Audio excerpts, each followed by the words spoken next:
Hello students, this is Duane, and I thought it would be helpful if I made a video showing the sections that I talked about today in class about Amy Cuddy's talk. So let me make this a little bit bigger. So we talked last week about how the whole first page was her introduction. So I'll make that smaller. So this whole first page was the introduction. And then with this line here in particular being the thesis statement.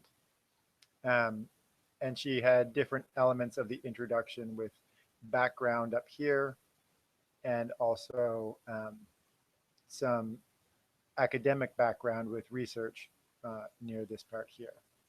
But basically, the whole thing is the introduction with this one line here being the thesis statement. And then this at the beginning of page 2, I'll make it bigger now. At the beginning of page 2, it continues in the introduction, but it also has this last sentence. I became especially interested in nonverbal expressions of power and dominance. And so right here, right underneath it, and I probably don't even need to do this, but I'm going to, we have these words repeated. And so this is a way to transition between paragraphs. And what are nonverbal expressions of power and dominance? So this is kind of the topic sentence, topic question for this section, where the rest of this section will be talking about power. And so we will look for keywords like power and dominance. So um, defining it here, how universal and old these expressions of power are. And then here, powerless, so just the opposite. And she even says that we do exactly the opposite. So she's still developing the idea of power and dominance, but in the opposite way. I'm watching this behavior in the classroom, and what do I notice? I notice that MBA students really exhibit the full range of power nonverbals. And then they're doing things that she described before. So arms up in the V, chins lifted slightly. So there's also a connection with the arms up here. They raise their hands like this. So there's the connection here. And then the connection with being smaller too. Other people who are virtually collapsing, they sit in a chair and they make themselves tiny. So there's a connection of the classroom with what she's talking about in the animal world and in physical competition. And then she talks about women and men. So again, oops, not that one, but this word powerful again. So she's still on the idea of power. And here she shifts to participating. So that it's important when they're participating because that's important in the MBA classroom. And so this is kind of her analysis of this in the MBA classroom, that these power dynamics are related to their participation and difference in grades. And then here we had some discussion in class of whether this is the analysis or end of the first section. And I'm going to stick with that because she's kind of discussing. She's moving on, but I'm going to make it even more fuzzy and say that this whole part here is kind of where she's making her the beginning of body section 2. And so she's analyzing and discussing power and dominance. And then here I think really clearly, because of what we see later, this is her topic sentence for body section number 2. And let me just add that.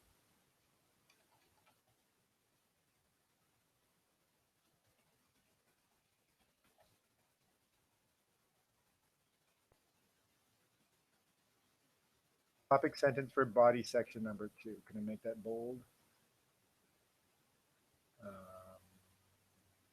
Yes. a little. So this section, the first section, was on power and dominance. This next section is on do nonverbals, so body language, govern how we think and feel about ourselves? Does body language control how we think and feel about ourselves? And so here she's talking about how our body language does exactly that. So she starts with some examples, um,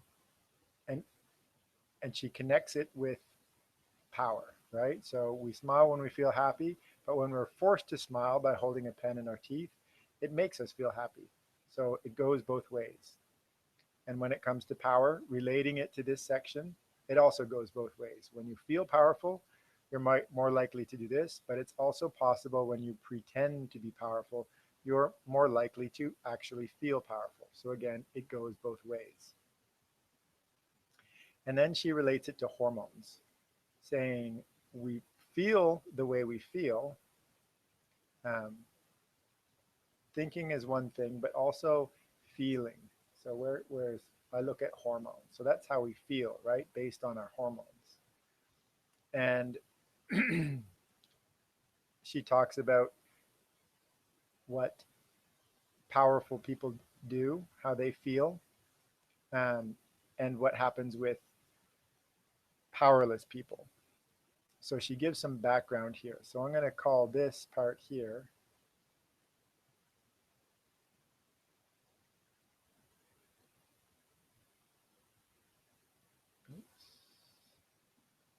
sorry, I'm going to say this part is background.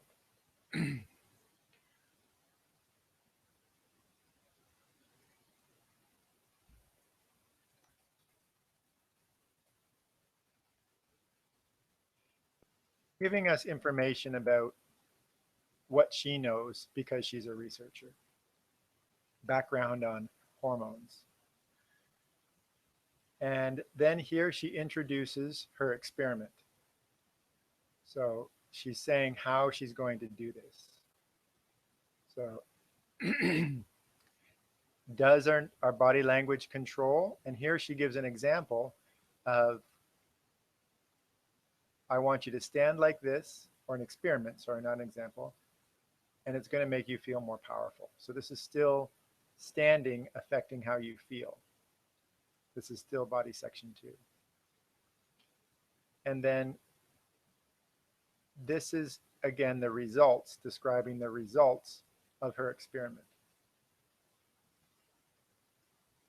So it's still connected. And still connected.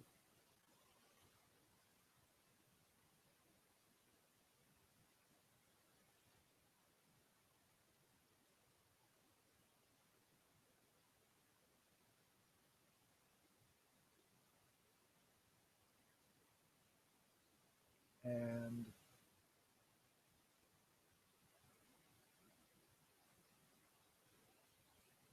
so still connected. She's talking about her results. And then here she answers her question. This is an answer to the question that she asked before. So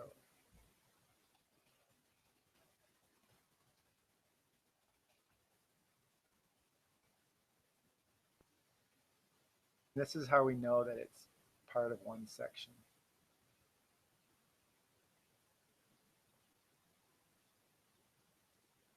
And here's the answer underlined.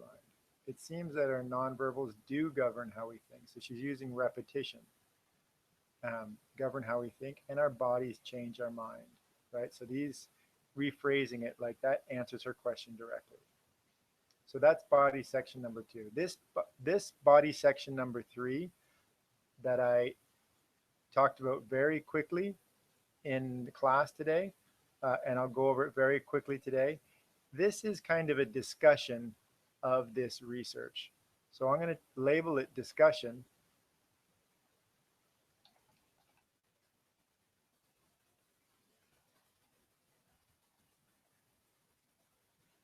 I'm going to say still about body number 2, but I don't want to focus too much on this. And I'll move to body section number 3, which I think is again much more clear. So this is still all discussion on page 3. But here, she's transitioning. So when I tell people about this, and this word this is talking about what she's just discussing, how our bodies change our minds. So this pronoun, this, is talking about the last section. So that also helps us decide that this is a new section. So when I tell people about this, that our bodies change our minds and our minds can change our behavior can change our outcomes. They say to me, it feels fake, right? So I said, fake it till you make it.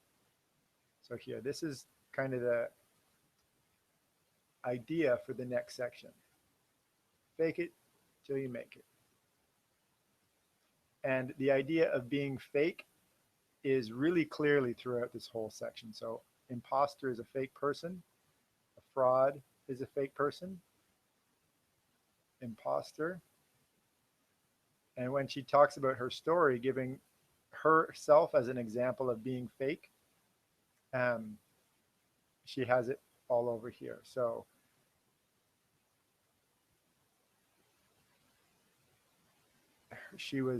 when she was hurt, she lost a lot of her IQ, so she wasn't as smart as before, school smart as before.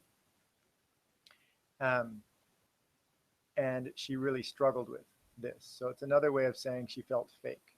It was very difficult. And to connect it with everything, she felt powerless as well. When you feel fake, you feel powerless. Here, I'm not supposed to be here.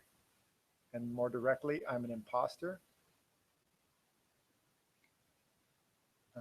And then her boss said, you are going to fake it. And then a student of hers did the same thing to her. A student who had not talked in class the entire semester, who I had said, look, you've got to participate or else you'll fail, came into my office. I really didn't know her at all. She was defeated. I'm not supposed to be here. So it's not just her, Amy Cuddy, who had problems saying that she's not supposed to be here. Now she has a student, when she's a professor, who feels the same thing.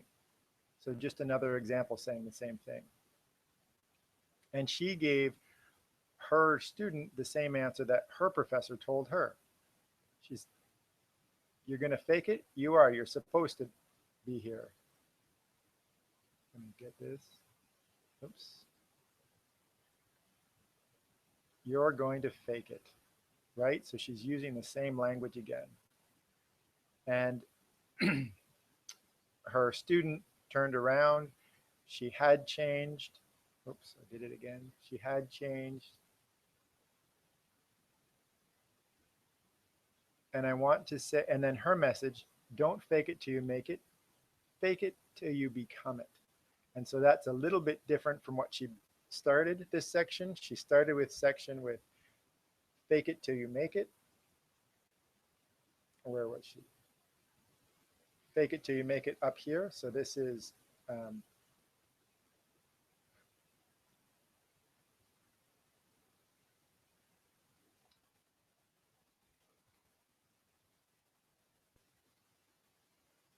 body section number 3 below here.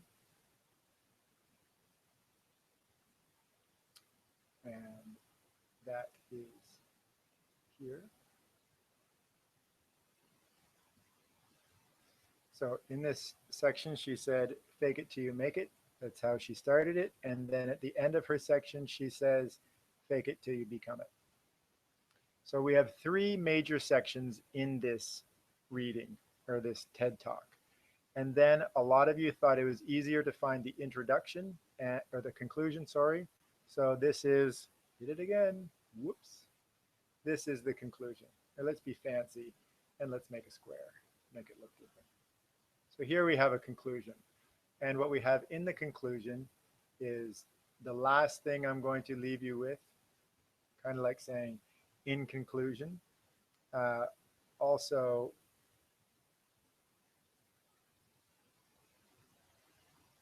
I want to ask you first, I want to ask you to share the science because this is simple.